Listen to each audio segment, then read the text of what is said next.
Ma'am ಇವಾಗ negative role ಮಾಡಿದಾಗ ಮನೇಲೂ ಕೂಡ ಅದೇ ರೀತಿ ನಾವು ಬಿಹೇವ್ ಮಾಡ್ಬೇಕು ಅಂತ ಅನ್ಸುತ್ತಂತೆ, ಹೌದಾ? ಸುಳ್ಳು ಸುಳ್ಳು ಸುಳ್ಳು.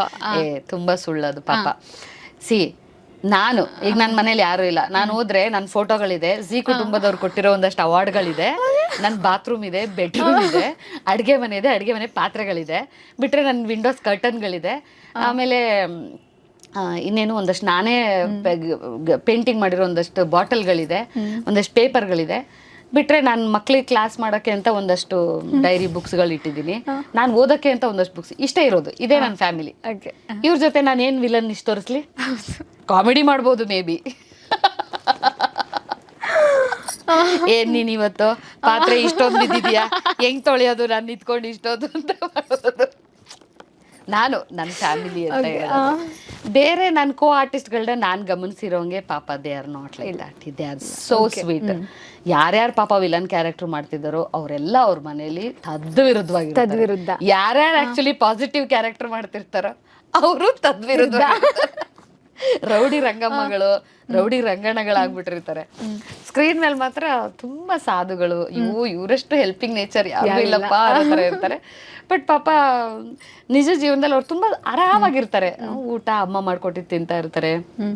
ನಾನು ನನ್ನ ಪರವಾಗಿ ನಾನು ಹೇಳೋದಾದ್ರೆ, ನಾನು ನನ್ನ ಮನೆ ಅದೇ ಕಿಟಕಿ, ಡೋರು, ಆಮೇಲೆ ಬೆಡ್ಡು, ಆಮೇಲೆ ನನ್ನ ಮನೆ ಪಾತ್ರೆಗಳು ಪಡಗಗಳ ಜೊತೆ ಜಗಳ ಆಡ್ಬೇಕು, ನನ್ನ ಅವಾರ್ಡ್ಗಳ ಜೊತೆ ಕಿತ್ತಾಡ್ಬೇಕು ನಾನು. ಅದ್ ಬಿಟ್ರೆ ನನಗೊಂದು ಒಳ್ಳೆ ಈ ವಿಲನಿಶ್ ಇದು ಅಂತ ಬಂದಾಗ ಮನೇಲಿದ್ದಾಗ ಸುಮ್ಮನೆ ಕುತ್ಕೊಂಡಾಗ ಏನಾದರೂ ಯೋಚನೆ ಮಾಡುವಾಗ ವಿಲನ್ ಕ್ಯಾರೆಕ್ಟರ್ ಮಾಡಿದ್ದೀನಿ, ಯಾರೋ ಹೇಳ್ಬಿಟ್ಟಿರ್ತಾರೆ ನೋಡಿ, ಯೋ ವಿಲನ್ ಕ್ಯಾರೆಕ್ಟರ್ ಮಾಡಿದವ್ರ ಲೈಫ್ ಎಲ್ಲ ಹಾಳಾಗ್ಬಿಡುತ್ತೆ ಅಂದೆ. ಅದೆಲ್ಲೋ ಒಂದು ಕಡೆ ಚುಚ್ಚಿದೆ ನನಗೆ ಒಂದ್ಸಲ, ಅದು ರಿಯಲೈಸೇಷನ್ ಆಗಿದೆ ನನಗೆ. ಓ ಹೌದಾ, ಹಿಂಗಾಗುತ್ತಾ ಅಂತ. ಆಮೇಲೆ ಸ್ವಲ್ಪ ಪ್ರಾಕ್ಟಿಕಲ್ ಆಗಿ ಯೋಚನೆ ಮಾಡಿದ್ರಿ, ನಮ್ಮ ಹಣೆಯಲ್ಲಿ ಏನ್ ಬರ್ದಿರುತ್ತೋ ಅದಾಗುತ್ತೆ. ಇದು ಆಗಲ್ಲ ಅಂದ್ರೆ ಆಗಲ್ಲ. ಆಗ ನೋಡಿದ್ರೆ ಪಾಪ ಎಷ್ಟೋ ಹೀರೋಯಿನ್ ಕ್ಯಾರೆಕ್ಟರ್ ಮಾಡಿರೋರು, ಪಾಪ ನಾನು ಎಷ್ಟೋ ಹಳೆ ಆರ್ಟಿಸ್ಟ್ಗಳನ್ನೆಲ್ಲ ನೋಡಿದ್ದೀನಿ, ಹೀರೋಯಿನ್ ಮಾಡಿರೋರು ಪಾಪ ತುಂಬಾ ಕಷ್ಟಪಟ್ಟಿದ್ದಾರೆ. ಪಾಪ ಮಂಜುಳಾ ಮೇಡಮ್ ಹೋದ್ರು, ಅವರು ಹೀರೋಯಿನ್ ಕ್ಯಾರೆಕ್ಟರೇ ಮಾಡ್ತಿದ್ದು, ಪಾಪ ಸೂಸೈಡ್ ಅಂತ ಹೇಳಿದ್ರು. ಕಲ್ಪನಾ ಮ್ಯಾಮು ಹೀರೋಯಿನ್ನೇ ಮಾಡ್ಕೊಂಡು ಬಂದಿದ್ದು, ಅವರೆಲ್ಲೂ ವಿಲನ್ ಕ್ಯಾರೆಕ್ಟರ್, ಪಾಪ ಆಕೆನೂ ಸೂಸೈಡ್ ಮಾಡ್ಕೊಂಡ್ರು. ಈಗ ಯಾರನ್ನ ಹೇಳ್ತೀರಾ ನೀವು? ಬಂದಾಗ ಟೈಮ್ ಬಂದಾಗ ಹೋಗ್ತಾ ಇರೋದೆ, ಚೆನ್ನಾಗಿ ಟೈಮ್ ಇದ್ದಾಗ ಚೆನ್ನಾಗಿ ದುಡ್ಬೇಕು ಅಷ್ಟೇ ಇದು. ಆಮೇಲೆ ವಿಲನ್ಗಳಾಗಿರಕ್ಕೆ ಸಾಧ್ಯ ಇಲ್ಲ ಮನೆಯಲ್ಲಿ, ಕಷ್ಟ. ಆಮೇಲೆ ನಾವು ಈಗ ನೀವೇ ಹೇಳಿದ್ರಿ, ನಾನು ಬಂದಾಗ ನಾನು ಹೇಳಿದ್ನಲ್ಲ, ನಾನು ಆರ್ ಆರ್ ನಗರ ಅಂದ್ಕೊಂಡು ಯೂಶಲಿ ಆರ್ಚ್ ಹತ್ರ ಹೋದ್ಮೇಲೆ ಲೊಕೇಶನ್ ಹಾಕೊಂಡು ಹೋಗ್ತೀನಿ ಆಯ್ತಾ ಅಂತ ಹೇಳಿದ್ರೆ, ನೀವು ಪಾಪ ಏನಂದ್ರೆ, ಮ್ಯಾಮ್ ನೀವು ಸೀರಿಯಲಲ್ಲಿ ಆ್ಯಕ್ಟ್ ಮಾಡೋದಕ್ಕೂ ಇಲ್ಲಿ ನೀವು ಮಾತಾಡ್ತಿರೋದಕ್ಕೂ ತುಂಬಾ ವಿರುದ್ಧ ಇದೆ ಅಂತೀರ. ಆಗಿರಕ್ಕಾಗಲ್ಲ. ಈಗ ನಿಮ್ಮ ಹತ್ರ ಬಂದ್ಬಿಟ್ಟು ಒಂದು ಫುಲ್ ಆ್ಯಟಿಟ್ಯೂಡಲ್ಲಿ ಹೇಳಿ ಒಂದು ದಾಮಿನಿ, ಓ ಹೌದಾ, ಓ ಯುಗಾದಿ ಹಬ್ಬನಾ, ಯುಗಾದಿ ಹಬ್ಬ ನಾನೇನು ಆಚರಿಸಲ್ಲ, ನನ್ನ ಫ್ರೆಂಡ್ಸ್ ಮನೇಲಿ ಮಾಡ್ತಾರೆ, ಹೋಗಿ ಊಟ ಮಾಡ್ಕೊಂಡ್ಬರ್ತೀನಿ ಅಂದ್ರೆ ನಿಮ್ಗೆ ಹೆಂಗೆ ಅನ್ಸುತ್ತೆ? ನಾನು ಹಂಗಿಲ್ಲ, ನಾನು ಇರೋದೇ ಹಿಂಗೆ. ಪಾತ್ರಗಳನ್ನ ನಾವು ಹಂಗೆ ಮಾಡ್ತೀವಿ. ಅದೇ ಹೇಳೋದು, ಕೋಡ್ ಸ್ವಿಚ್ ಅದು. ಸ್ಕ್ರೀನ್ ಮೇಲೆ ನೀನು ವಿಲನ್ ಆಗಿ ಮಾಡ್ಬೋದು, ಮನೆಗೋಗಿ ವಿಲನ್ ಥರ ಮಾಡಿದ್ರೆ ಕಪಾಳಕ್ಕೆ ಬಾರಿಸ್ತಾರೆ. ಕರೆಕ್ಟಾ? ಕರೆಕ್ಟ್.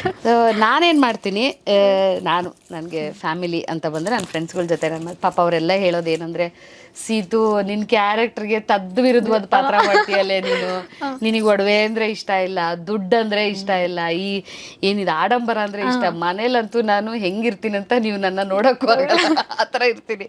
ಯಾವುದೋ ಪ್ಯಾಂಟಿಗೆ ಯಾವುದೋ ಟಾಪ್ ಹಾಕೊಂಡು ಮನೇಲಿ ಇರ್ತೀನಿ. ಇದೇನು ಇಷ್ಟ ಇಲ್ಲ, ಸೀರಿಯಲಲ್ಲಿ ಏನೇ ಇಷ್ಟು ಚೆನ್ನಾಗಿ ಮಾಡ್ತೀಯ ನೀನು, ಹಬ್ಬ ನಿನ್ನ ನೋಡಿದ್ರೆ ಈ ಥರನೂ ಆಸೆ ಪಡ್ತಾರೆ. ಆಮೇಲೆ ಎಷ್ಟೋ ಜನ ಹೇಳಿದಾರೆ ನನಗೆ, ನಿಮ್ಮ ಥರ ನಮ್ಮ ಅತ್ತಿಗೆ ಇದ್ದಾರೆ, ನಿಮ್ಮ ಥರ ನಮ್ಮ ಆಂಟಿ ಇದ್ದಾರೆ, ನಿಮ್ಮ ಥರ ನಮ್ಮ ಚಿಕ್ಕಮ್ಮ ಇದ್ದಾರೆ, ನಿಮ್ಮ ಥರ ನಮ್ಮ ಅತ್ತೆ ಇದ್ದಾರೆ, ಅಯ್ಯೋ ನಮ್ಮ ಚಿಕ್ಕಮ್ಮ ಇದ್ದಾರೆ ಸೇಮ್ ನಿಮ್ಮ ಥರನೇ ಕಣ್ರಿ ದಾಮಿನಿ ಅಂತ.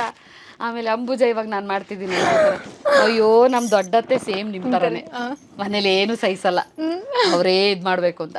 ಗೊತ್ತಾಗ್ತಿದ್ಯಾ? ಕನೆಕ್ಟ್ ಆಗ್ಬಿಟ್ಟಿರ್ತಾರೆ. ಸರ್ ನನ್ನ ಆಡಿಯನ್ಸ್ ಜೊತೆನೂ ಪಾಪ ಹಂಗೆ ನಡ್ಕೊಳಕ್ಕಾಗಲ್ಲ, ಫ್ರೆಂಡ್ಸ್ ಜೊತೆನೂ ನಾನು ಹಂಗೆ ನಡ್ಕೊಳ್ಳೋದೇ ಇಲ್ಲ. ನಾನು ತುಂಬ ಬಿಂದಾಸ್, ಆರಾಮ್, ಕೂಲ್ ಗರ್ಲ್ ನಾನು, ಆಯಿತಾ? ನನ್ನ ಸ್ಟೂಡೆಂಟ್ಸು ಪಾಪ ಹೇಳ್ತಾರೆ, ಮ್ಯಾಮ್ ನೀವಿಷ್ಟು ಪಾಸಿಟಿವ್ ಆಗಿ ಹೆಂಗೆ ಯೋಚನೆ ಮಾಡೋಕ್ಕೆ ಸಾಧ್ಯ? ನೀವು, ನಾನು ನೆಗೆಟಿವ್ ಪಾತ್ರ ಮಾಡ್ತಿದ್ದೆ ಅವಾಗ, ಇಷ್ಟು ಪಾಸಿಟಿವ್ ಆಗಿ ಹೆಂಗೆ ಯೋಚನೆ ಮಾಡೋಕ್ಕೆ ಸಾಧ್ಯ ಅಂತ. ಸೊ ಅದೆಲ್ಲ ನನಗೆ ಗಾಡ್ ಗಿಫ್ಟೆಡ್. ಮತ್ತು ನನ್ನ ಜೊತೆ ಸಿಕ್ಕಿರೋ ನಟ ನಟಿಯರು, ನಮ್ಮ ಸಿದ್ದು, ಶರತ್ತು ಅಮ್ಮ, ವಿನಯ ಪ್ರಸಾದ್ ಅಮ್ಮ, ಆಮೇಲೆ ನಮ್ಮ ಮೋಕ್ಷಿತ ನೋಡಿ ನಂಗೆ ತುಂಬ ಧೈರ್ಯ ಬರುತ್ತೆ. ಅವಳು ತುಂಬ ಒಂಥರ ನಾನು ಇದು ಮಾಡ್ಬೇಕಂದ್ರೆ ಇದು ಮಾಡ್ಬೇಕು ಆ ಥರ ಅವಳಿಗೆ. ನಾನು ತುಂಬ ಅಷ್ಟು ಕಲ್ತಿದ್ದೀನಿ ಅವಳಿಂದ. ನಮ್ಮ ಕೋ ಆರ್ಟಿಸ್ಟ್ಗಳಿಂದ ಕಲಿತೀವಿ, ನಮ್ಮ ಸ್ಟೂಡೆಂಟ್ಸಿಂದ ಕಲಿತೀವಿ. ನಂಗೆ ತುಂಬ ಬೇಜಾರಾದರೆ ನನ್ನ ಗಿಡಗಳ ಜೊತೆ ಮಾತಾಡ್ತೀನಿ. ನನ್ನ ಗಿಡಗಳಿದೆ ಒಂದಷ್ಟು ನನ್ನ ಮನೇಲಿ, ಪಾಟಲ್ಲಿ ಬೆಳೆಸಿದ್ದೀನಿ. ಪಾಪ ಪಾಟಲ್ಲಿ ಬೆಳೆಸಬಾರ್ದು ಅವನ್ನ, ತುಂಬ ಕಂಜೆಸ್ಟೆಡ್ ಪ್ಲೇಸ್ ಅವಕ್ಕೆ ಬೇರೆಲ್ಲ ಇದು ಮಾಡೋಕ್ಕೆ, ಎಕ್ಸ್ಪ್ಲೋರ್ ಮಾಡೋಕ್ಕೆ. ನಾನು ಸೆಕೆಂಡ್ ಫ್ಲೋರಲ್ಲಿ ಇರೋದ್ರಿಂದ ನಾನು ಪಾಟಲ್ಲೇ ಬೆಳೆಯೋಕ್ಕೆ ಸಾಧ್ಯ. ಒಂದು ಮಲ್ಲಿಗೆ ಗಿಡ, ಆಮೇಲೆ ದಾಳಿಂಬೆ ಗಿಡ, ಪಾರಿಜಾತ ಗಿಡ, ದಾಸವಾಳ ಗಿಡ, ಆಮೇಲೆ ಖರ್ಜೂರದ ಗಿಡ, ಆಮೇಲೆ ನಂದಬಟ್ಲು ಹೂವು, ವೀಳ್ಯದೆಲೆ, ತುಳಸಿ, ಆಮೇಲೆ ಮನಿ ಪ್ಲಾಂಟ್ ಅಂತಾರೆ. ಹಾಕ್ದಾಗೇನು ಏನು ದುಡ್ಡು ಬಂದಿಲ್ಲ. ನನ್ನ ಫ್ರೆಂಡ್ ಯಾರೋ ಹೇಳಿದ್ರು, ಇದನ್ನ ಕದ್ಕೊಂಡು ಬಂದು ಹಾಕಿದ್ರೆ ತುಂಬ ದುಡ್ಡು ಬರುತ್ತಂತೆ ಅಂತ.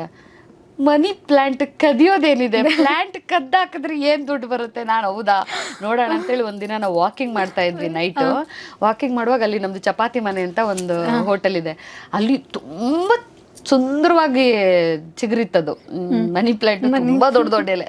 ಅದರಿಂದ ಒಂದು ಪೀಸ್ನ ಕಟ್ ಮಾಡ್ಕೊಂಡು ಬೆಳೆಸಿದೀನಿ. ಏನು ಸುರಿತಾ ಇಲ್ಲ ದುಡ್ಡು. ಕಷ್ಟಪಟ್ಟು ದುಡಿದ್ರೇನೆ ದುಡ್ಡು ಅಕೌಂಟಲ್ಲಿ ನಂಬರ್ ಕಾಣಿಸುತ್ತೆ, ಇಲ್ಲ ಅಂದ್ರೆ ಝೀರೋ ಕಾಣಿಸುತ್ತೆ, ಏನು ಕಾಣಿಸಲ್ಲ. ಸೊ ಮನಿ ಪ್ಲಾಂಟ್ ಅಲ್ಲೆಲ್ಲ ಪಾಪ ಬೆಳೆಸ್ಬೇಕು ಗಿಡನ. ಸೊ ನನ್ನ ಗಿಡಗಳ ಜೊತೆ ಮಾತಾಡ್ತೀನಿ.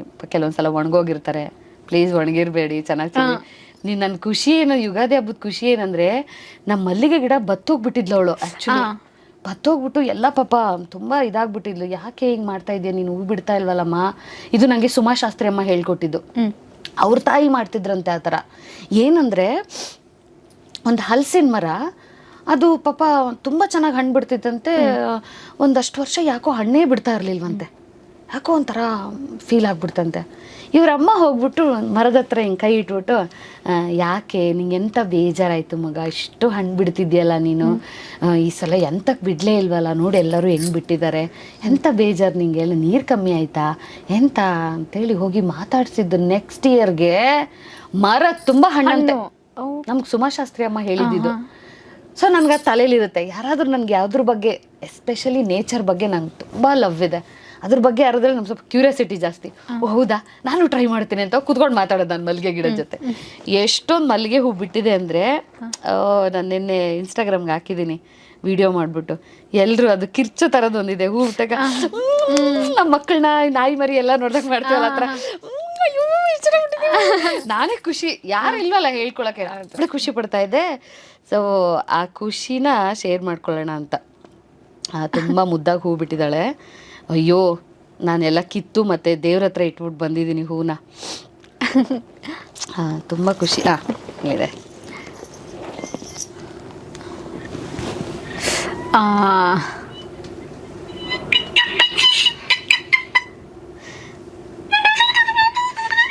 ಎಷ್ಟೊಂದು ಮೊಗ್ಗಾಗಿದೆ.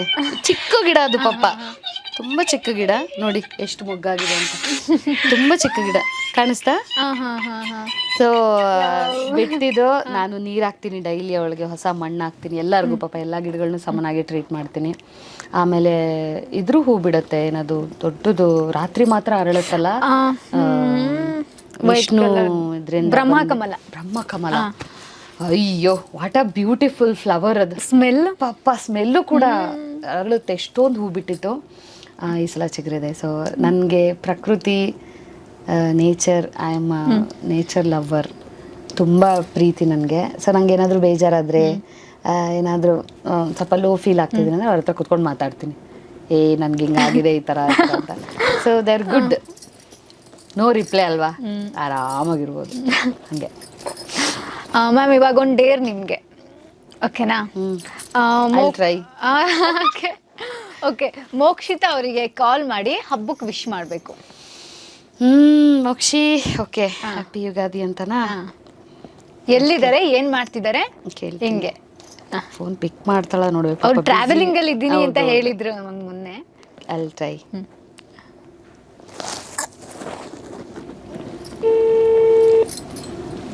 ಬಿಸಿ ಬರ್ತಾ ಇದೆ ಪಾಪ. ಯಾವಾಗ ಫೋನ್ ಮಾಡಿದ್ರು ಎತ್ತುತ್ತಾಳೆ, ನಾನು ಏನು ಮೆಸೇಜ್ ಮಾಡಿದ್ರು ಪಾಪ ರಿಪ್ಲೈ ಮಾಡ್ತಾಳೆ. ಮೋಕ್ಷು, ಹಾಯ್ ಅಕ್ಕ. ಹಾಯ್ ಮೋಕ್ಷಿತಾ, ಹೇಗಿದ್ಯಾ?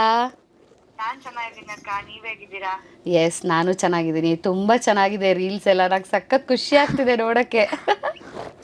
ಥ್ಯಾಂಕ್ ಯು ಅಕ್ಕ, ಥ್ಯಾಂಕ್ ಯು. ಚೆನ್ನಾಗಿ ಕಾಣಿಸ್ತಾ ಇದೀಯ ನೀನು ಸೀರೆಯಲ್ಲಿ, ಆಮೇಲೆ ಪಿಂಕ್ ಡ್ರೆಸ್ಸಲ್ಲಿ ಎಲ್ಲಾನು ಲೈಕ್ ಮಾಡಿದ್ದೀನಿ, ನೋಡಿದ್ಯಾ? ಥ್ಯಾಂಕ್ ಯು ಅಕ್ಕ, thank you so much. Okay, ನಾನು ಏನಕ್ಕೆ ಫೋನ್ ಹೇಗಿದ್ದೀರಾ? ನಾನು ತುಂಬ ಚೆನ್ನಾಗಿದ್ದೀನಿ. ನೀನು ಹೇಗಿದ್ಯಾ? ಅಮ್ಮ ಹೇಗಿದ್ದಾರೆ? All good, all good. ನೀವ್ ಹೇಗಿದ್ದೀರಾ? ನಾನು ಆರಾಮಾಗಿದ್ದೀನಿ.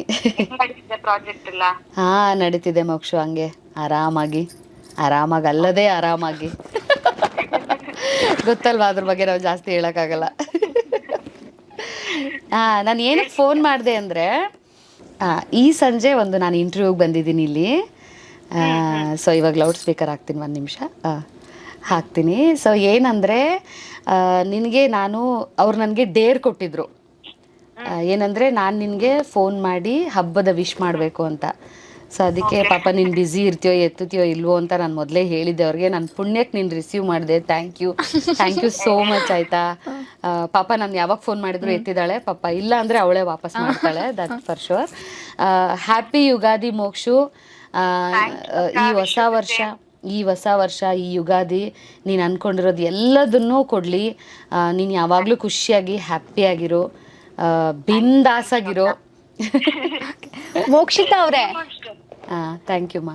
ಮೋಕ್ಷಿತಾ ಅವರೇ, ಹಾ ಹೇಳಿ. ನೀವೊಂದು ನಮಗೆ ಇಂಟರ್ವ್ಯೂಗೆ ಸಿಕ್ಕಿಲ್ಲ, ಒಂದು ವಿಶ್ ಮಾಡ್ಬಿಡಿ. ಸಮಸ್ತ ನಾಡಿನ ಜನತೆಗೆ ಯುಗಾದಿ ಹಬ್ಬದ ಹಾರ್ದಿಕ ಶುಭಾಶಯಗಳು. Thank you so much Mokshitha ಅವರೇ. Wonderful Mokshu, thanks Mokshu. ನಾನು ಮನೆಗೆ ಹೋದ್ಮೇಲೆ ಫೋನ್ ಮಾಡ್ತೀನಿ, ಆಯಿತಾ? ಓಕೆ ಅಕ್ಕ. ಥ್ಯಾಂಕ್ ಯು ಪುಟ್ಟ, ಥ್ಯಾಂಕ್ ಯು. ಬಾಯ್ ಅಕ್ಕ. Bye. She is very sweet. ಅವಳು ಯಾವಾಗಲೂ ಧೈರ್ಯ ಹೇಳ್ತಾಳೆ, ಅಕ್ಕ ನೀವು ಹಿಂಗಿರಬೇಡಿ, ನೀವು ಹಂಗಿರಿ, ನೀವು ಹಂಗೆ ಮಾಡಿ, ಇದು ಮಾಡಿ, ಅದು ಮಾಡಿ ಅಂತ. ಬಿಗ್ ಬಾಸ್ಗೆ ಹೋಗಿ ಬಂದಮೇಲಂತೂ ಅವಳು ಪಾಪ ಒಂದು 2-3 ಸಲ ಅವಳು ಬಿಗ್ ಬಾಸಿಗೆ ನಾನು ವಿಡಿಯೋ ಹಾಕಿ ಕಳಿಸಿದ್ದೆ, ವಿಶ್ ಮಾಡಿ ನಿನ್ ಗೆದ್ದ ಬಾ ಅಂತ. ಪಾಪ ಒಂದು ಹುಡುಗಿಯಾಗಿ ಅಲ್ಲಿವರೆಗೂ ಅವಳು ಪ್ಲೇ ಮಾಡಿರೋದು great. Most of the time big boss ಅಲ್ಲಿ ಹುಡುಗರೇ ಗೆದ್ದಿದ್ದಾರೆ, ಸ್ವಲ್ಪ ಹುಡುಗಿರು ಗೆದ್ದಿದ್ದಾರೆ. ಹೌದು, ಅದರಲ್ಲಿ ಮೋಕ್ಷಿತ ಅಲ್ಲಿವರೆಗೂ ಹೋಗಿದ್ದು ನನಗೆ ತುಂಬಾ ಖುಷಿ ಆಯ್ತು. ಸಕ್ಕತ್ತಾಗಿ ಆಡಿದ್ರು. ನಮ್ಮ ಕೋ ಆರ್ಟಿಸ್ಟ್ ಅಲ್ಲಿ ಯಾರೇ ಏನಾದರೂ ಒಂದು ಅಚೀವ್ ಮಾಡ್ತಾರೆ ಅಂದ್ರೆ we are very proud feel ಆಗುತ್ತೆ ನಮಗೆ. ಎಲ್ಲೂ ಇಟ್ಕೊಂತಾ ಇಲ್ಲ, ಅಲ್ಲಲ್ಲೇ ಕೊಡ್ತಾ ಇದ್ರು. ಅವಳು ಸೆಟ್ಟಲ್ಲೂ ಅಷ್ಟೇನೆ, ಅವಳು ರಿಯಲ್ ಲೈಫಲ್ಲಿ ಇರೋದು ಹಂಗೇನೆ. ನೀನೇನಾದ್ರೂ ತಪ್ಪು ಮಾಡ್ತೀಯ ಅಂದ್ರೆ ಮುಖದ ಮೇಲೆ ಹೇಳ್ತಾಳೆ, ಇಲ್ಲ ನೀವು ಇದು ಮಾಡಿ ತಪ್ಪು ಅಂತ. ಇಲ್ಲಾಂದ್ರೆ ಆರಾಮಾಗಿರ್ತಾಳೆ.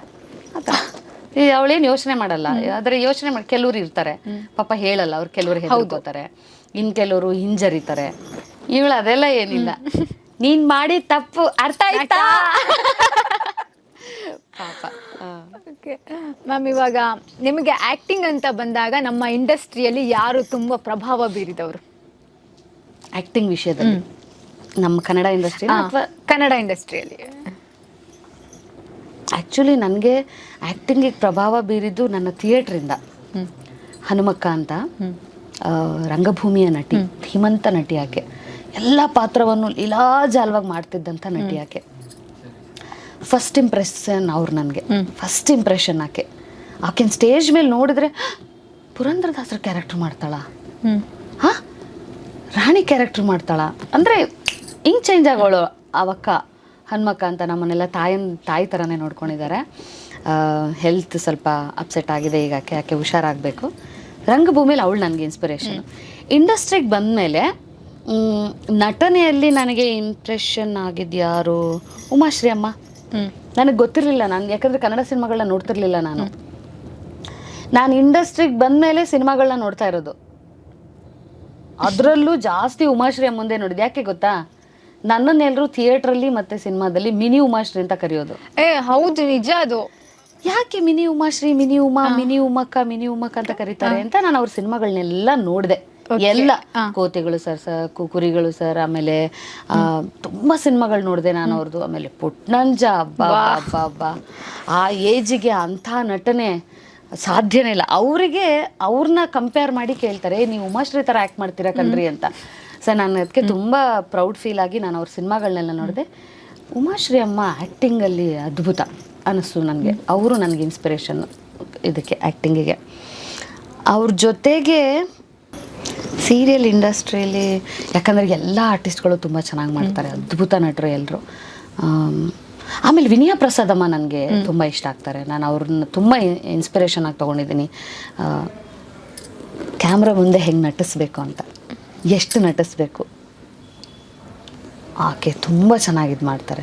ಅವ್ರ ಗಾಂಭೀರ್ಯತೆ ಇತ್ತಲ್ಲ, ಅಖಿಲಾಂಡೇಶ್ವರಿ ಗಾಂಭೀರ್ಯತೆ ಅದರ್ವೈಸ್ ನೀವು ರಿಯಲ್ ಲೈಫಲ್ಲಿ ಅಮ್ಮ ನೋಡ್ಬಿಟ್ರೆ ಒಂದು ಅದ್ಭುತವಾದ ಒಂದು ಕಾದಂಬರಿ ಓದ್ದಂಗೆ ಆಗುತ್ತೆ ನಿಮಗೆ. ವಿನಯ ಪ್ರಸಾದಮ್ಮ ಮತ್ತು ಉಮಾಶ್ರೀ ಅಮ್ಮ ನನಗಿಬ್ಬರು ಇನ್ಸ್ಪಿರೇಷನ್. ಎಲ್ಲ ನಟರು ತುಂಬ ಚೆನ್ನಾಗಿ ಮಾಡ್ತಾರೆ. ನಾನು ಜಾಸ್ತಿ ಅಬ್ಸರ್ವ್ ಮಾಡಿರೋದು, ಕೆಲಸ ಮಾಡಿರೋದು ಇವ್ರ ಜೊತೆ. ಹಾಗಾಗಿ ಇಷ್ಟ. ಮ್ಯಾಮ್, ಇವಾಗ ಒಂದು ಮಾತಿದೆ, ನಾನು ಇಷ್ಟು ವರ್ಷ ಇದ್ದೀನಪ್ಪ ಇಂಡಸ್ಟ್ರಿನಲ್ಲಿ, ಇಷ್ಟು ಸೀರಿಯಲ್ ಮಾಡಿದ್ದೀನಿ, ಸಲೀಸಾಗಿ ಅವಕಾಶಗಳು ಬರುತ್ತೆ, ಇಷ್ಟೊಂದು ಕಷ್ಟಪಟ್ಟು ಬಂದಿದ್ದೀನಲ್ಲ ಅಂತ ಯಾವತ್ತಾದರೂ ಅನಿಸಿದ್ಯಾ? ಅಥವಾ ಬೇರೆಯವ್ರು ಏನಾದರೂ ಅಂದಿದ್ದಾರಾ? ಈಗ ನಾನೇ ನೋಡ್ತೀನಿ ಸೀರಿಯಲ್ಲು ಅಥವಾ ಸಿನಿಮಾ ಅಂತಂದರೆ ನನಗೆ ಹಂಗೆ ಅನಿಸುತ್ತೆ, ಇವ್ರು ಇಷ್ಟೊಂದು ವರ್ಷದಿಂದ ಇದ್ದಾರಲ್ಲ, ಇವ್ರಿಗೇನು ಆಪರ್ಚುನಿಟೀಸು ಬರುತ್ತಪ್ಪ ಅಂತ. ಇಲ್ಲ, ಆ ಥರ ಇಲ್ಲ. ಈಗ ಮೊದಲು ನನಗೆ ಗೊತ್ತಿಲ್ಲ ಹೆಂಗೆ ಅಂತ, ಈಗ ಹಾಗಿಲ್ಲ. ಈಗ ನಾ ಆ ಥರದ್ದು ಆ್ಯಕ್ಚುಲಿ ನಾನೇನು ಕೇಳ್ಪಟ್ಟಿಲ್ಲ.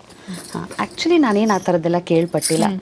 ಏನು ಈಕೆ ತುಂಬ ಮಾಡಿದ್ದೀನಿ ನಾನು, ನನಗೇನು ಅವಕಾಶ ಬಂದ್ಬಿಡುತ್ತೆ, ಈ ಥರ ನಾನು ಯಾವತ್ತೂ ಕೂತಿಲ್ಲ. ನೀವು ನನ್ನ ಕೋ ಆರ್ಟಿಸ್ಟ್ಗಳನ್ನ ಕೇಳ್ಬೋದು, ಯಾರೇ ಟೆಸ್ಟ್ ಶೂಟಿಗೆ ಕರೆದ್ರು, ಸ್ಕ್ರೀನ್ ಟೆಸ್ಟಿಗೆ ಕರೆದ್ರು, ಐಲ್ಗೋ ಹೋಗ್ತೀನಿ. ನಾನು ಹೋಗಿ ಅವ್ರೇನು ಡೈಲಾಗ್ ಕೊಡ್ತಾರೆ ಅದನ್ನ ಕಲಿತು ನಾನು ವಿಡಿಯೋ ಬೈಟ್ ಕೊಟ್ಟು ಬರ್ತೀನಿ.